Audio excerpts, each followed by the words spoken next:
Hey guys, welcome back to another review. This is part 2 of the Squid Game. You can tell by my mask. Got this off Will Cohen for Christmas. Looks pretty good. We've also got VARBESS with me. How are you doing, Varb? Hey guys, what's going on? Yeah, I'm doing well. All good. And I tell you what, let's get back into it. Last time we discussed the first 4 games. We're going to be now discussing the 5th game, and for me, this was the most brutal game. It was a 50% chance that you could actually get through this game. 50%? Well, you kidding me? Sorry, let me rephrase that. 50% chance for which one you would stand on. So which part of the glass you would stand on was a 50% chance. Ah, that's better. A 50% chance of getting through the full game, yeah, I understand. It wouldn't be. It'd be massive. Because it worked out the odds of it. Like if you were the first person going, the odds of you getting through were like something like 230,000 to 1.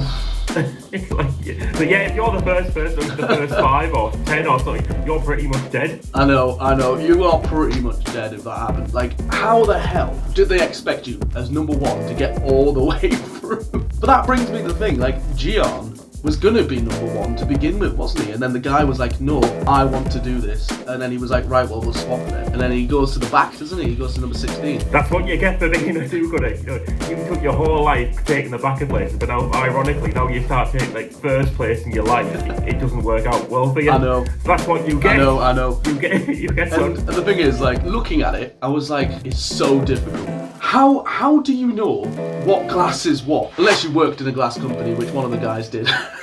Oh, a bit of convenient plot armor, yeah, wasn't it? But like, because both pieces of glass are the same, except for that guy who like when experienced, we could tell like by the stains from the lighting. Like it was like both glass, like to a normal person who wasn't like an expert on glass. The both pieces look the same, like between the normal glass and the tempered glass.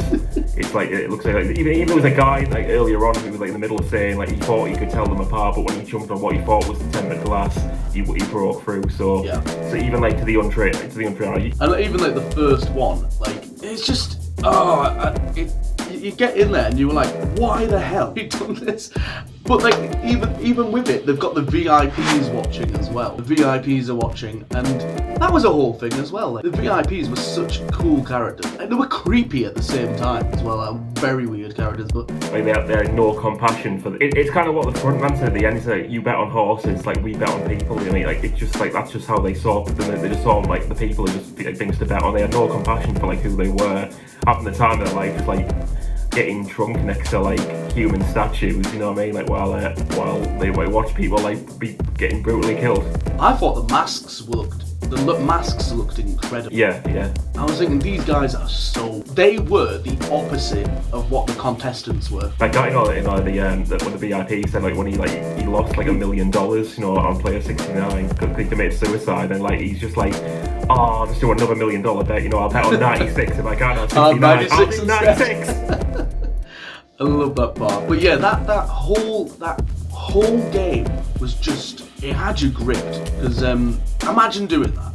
Like you were like, oh, I don't know, I'm gonna go for this, and then you go for it, and then you do. Just like, I can't put into words how that feeling would have been. And you can't even take your time thinking about it, because the people behind you are gonna get like, you only have so much time to do it, so the people behind it, and you're running out of time. So if you don't do anything, they're gonna push you and make you to make that decision. So like and even sacrifice you in order for them to get better progress on the bridge. So well, didn't they get to a point where what's his name again? Doksu. Well, didn't it get to a point where Doksu was like, no, you can come here and then jump in front, you know what I mean? Because I'm not doing every single one now. Someone from behind can actually take a go. Do you know what I mean? But that's still a strategy. Though. It's not against the rules for someone. It's not against the rules, no. To do the extra jump. Yeah, exactly. And he had like even like he was like somewhere like 6 or 7 pieces of glasses, in front of him. He was thinking like, it's like if I keep going, I'm pretty much gonna die. So I'm gonna it's not against the rules. People go in front, so I'm not. So why should I die for these other people when why should I have to when so like he's gonna take the position. He's gonna exploit that thing with the clock to make them like force them to go in front of him to jump on the glass pieces themselves. And then his lady friend comes and joins in, and she's like, no, I'm not having any of this. You're not having any of this. And it's like, well, too right. He's been pissing you off the whole entire time. She needed to do this. He was like, no, I'm not jumping unless you jump as well. And then they both fell through. And those were two great characters. Apart from her, I didn't particularly like her very much. She was very annoying. Because like, cause the way she was and like, and like the way she acted. But but I did think she made the series interesting. And that's what I took from it. And for me, she must have been a good actor to make you feel like that, because it was basically that the fact that she was annoying made you feel that she was a good actor. Because the problem is, you think, oh god, I can't stand her as a character, but she's done such a good job to make you feel like that. And it was the same in Harry Potter with Emma Stoughton playing Dolores Umbridge in the 5th book, The Order of the Phoenix, and the 5th film. It was just like, you hated that character. You know the one I'm on about, don't you, Bob? Yeah, it's not like the type of character, where like, where it's like where they're meant to be like this like evil character, but you're they're evil, but you love them. It's like, it's just like a character that that's like you hate to hate, you know what I mean? Where it's like like very annoying. And the way like her personality was, how outlandish and like, even like, and she was like racist against Sally, and it was like a lot of things which kind of like you just hated about it. But it was a lot of things, wasn't it? But I do think though, like that sort of character though kind of drives the plot though. It kind of makes it like more on the edge and gets you more like hooked on like like given change like the scenario and the situations. To help like not make things just stale, it makes like the plot go that far. So, and I think that's what a character did. Oh yeah, definitely. And I was actually quite happy when she fell. I was like, yes, now we're actually seeing main characters now dying, because we saw a few of them before in the game, which was the marbles game. But now you're actually seeing the more mainer characters actually dropping off like flies.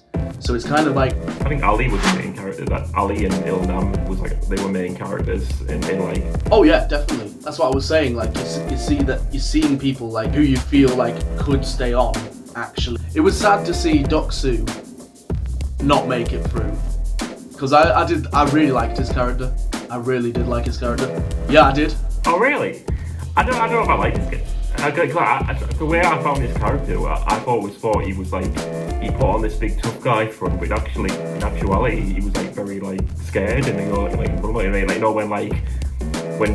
they were like building up their fortresses after the tug of war game, and he goes over to Jihun and says like, oh, I'm coming after you next, and Jihun just turns to him and says, if I was you, I'd be the most scared of all, because as you're the toughest out of all of us, you'd be the first person I'd go for. So then like he comes to the realization, so then he goes back and says like, oh, we're attacking no one, and tonight we're getting to sleep. And like, even like when it came to the bridge game, like he wouldn't go forward because like he was scared himself. So I always thought like he put on the front, but in actuality he's probably the most scared player out of everyone. Yeah. Was it good? I thought that actually made him like an interesting character. That's what I thought. That's why I was quite like, oh, he's gone now. But he had to go. Yeah, I say like, when I say these personalities, that can be like when it comes to like Doksu or even like when it came to Minyao, it was like they had like annoying or like or bad personalities, but that's like, that didn't make them not interesting characters, because like they brought the plot out. Yeah, exactly. It's very much like Charlie and the Chocolate Factory. You need those characters for the plot to go along. Yeah. What did you think of the end of it? Because at the end of this game, they all made it through, but then they decided to shoot all the class, obviously injuring one of the main characters in the. And it's not as if like the players were like some of them were already on the bridge for them to do it, because like the only players that were left had got to the final platform, so like so they just did it anyway. Because like, was it like, did it make you think, was it a computer that set it up, or was it like, or did they manually push a button which made all the glass get shattered? No, it was the actual guards who shot it. Oh, they shot with their guns, breaking all the glass. Yeah. Yeah. Right. Oh, okay. Yeah.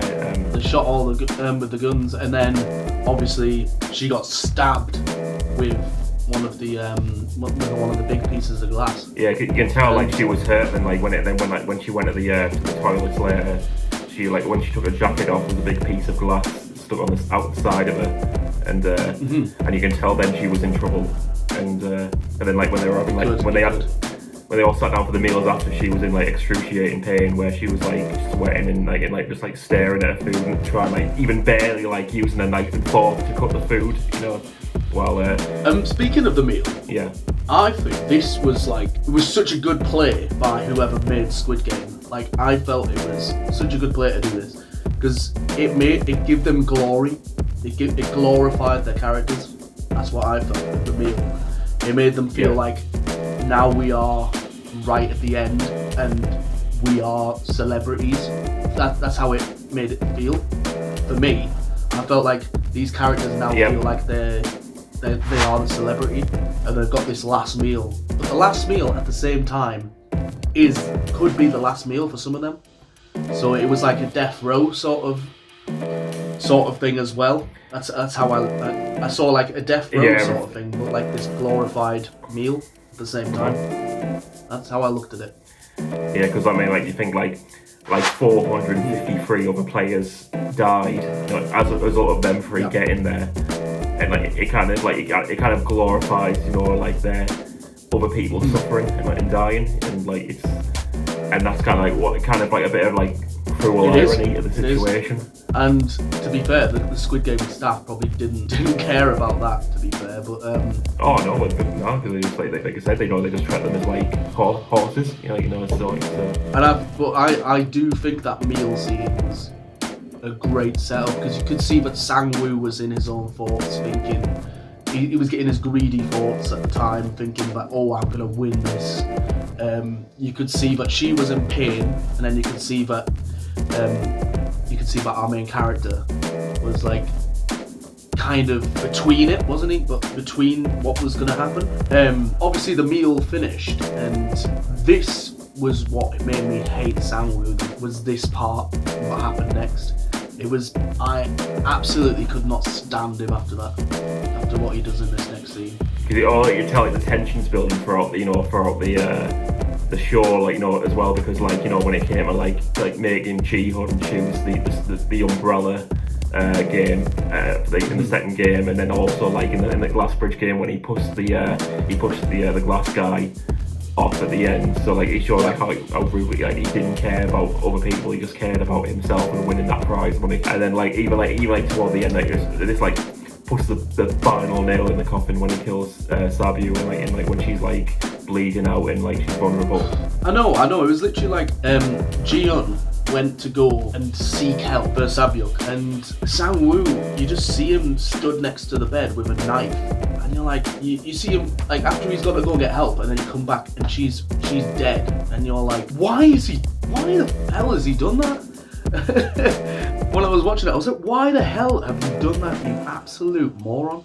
Well, obviously he does it to win, you know what I mean? He does it so he can make the competition, well, like the competition to an extent, you know, easier. So she's gone. All he has to do is care about. All he has to focus on now is Ji-hun. Taking out Ji-hun so you can win the prize money. Oh, I know. I was just like, what? And that's something as well. Do you think, like, you know, when he did like go over and kill her, like what, like he was already like falling asleep when he dropped his knife. It makes me think though, was he pretending to fall asleep when Ji-hun was about to go at him, like, so he could like take her out, or did he get woken up when Ji-hun went over and started banging on the door? Like what made him like wake up to go over there and kill him? I think he was pretending. He's pretending when like he was falling asleep to make it look like he's lowered his guard. Yeah, so like even if Ji-hun came over, he could take him out by surprise. Yeah, definitely. I think he was pretending to lower the guard. But you know, like fortunately for his favour, Ji-hun like ran over to where the door was, and so he could use the opportunity then to like, you know. But then it makes you think, didn't he go from the full side of the room? How did Ji-hun not see him go from the whole side of the room over to that bed? Yeah, that's nothing as well. The guards were already there preparing the coffin. You know what I mean? So like, it kind of. I think when Ji-hun like ran over to where the door was, he must have immediately got off his bed and ran towards where she was in order to stab her. So he must have. I think that concretes it. That he knew, like, he was pretending to fall asleep, so then, like, so he could, like, take one of them out by surprise. And obviously he couldn't take Gion out by surprise because he was fit and healthy at the time. She was, like, passing out. Yeah, she was, like, on the verge of death as well. Yeah. And that was nothing as well, you know, like in the final Squid Game, he was saying to Jihoon, he was saying to him that, she was going to die anyway. I put her out of her misery, and like she was like, "Oh, that's just total bullshit." You know what I mean? You don't care. You didn't care about her. You just cared about killing her, so you can like. You cared about winning. About winning. Yeah. You don't care about her or end her suffering. You're just like, just stop with the with the lies. You know, and this story you're making up to make like someone else you're making out to be. It's just trying to be a good person when you're not clearly a good person. The final resonated with the beginning of the series when they're playing as children, playing like this the Squid Game, but now it's like on a bigger stage and it's pouring down. They've got a knife as well. This is the fight to the death. I didn't expect it to be a fight to the death though. I thought they were actually going to play it properly. It got to the point where, because you see him hobbling along like at the beginning where you've got to hop on one foot, but then it was like, nah, we can't be arsed doing that. We're just gonna fight to the death now. Yeah, because like the rules of Squid Game is like when like anything goes really. In order for you to get to the header right at the top of the Squid Game diagram. But they're just like the Squid Game game itself was kind of irrelevant really. It was pretty much like fight, it was like the rules where like, anything goes, so they pretty much just like fought each other to the death. So like the Squid Game part was really like, it didn't really mean anything at that point. Obviously he had to walk to the end, but it was just like a full out brawl. Yeah, but when he got Sangwoo on the floor and like he had the knife, he was ready. Like, he ready to stab him, but he stabbed to the side to him on the ground, and then he went over walked over to where the head was. So but the guard was ready to shoot him. But like it's like, but either way, whether like he killed him himself or he used like he did the game properly and like put his feet on the top of the squid. It's like either way, like it would have been the same result. All the VIPs watching as well upstairs, and they're like, "Ooh, I actually don't know who to put my money on this time." I love them. I love the VIPs. They were hilarious. And like, you thought like that when it came, you were thinking throughout the series, or it was kind of like it would have come down to them too. They were the ones that like truly like. I thought it was going to come down to them because you knew that Gion was going to win because he's the main character and that's who they're following. He has to win, which is plot armor. Not plot armor really, but at the same time.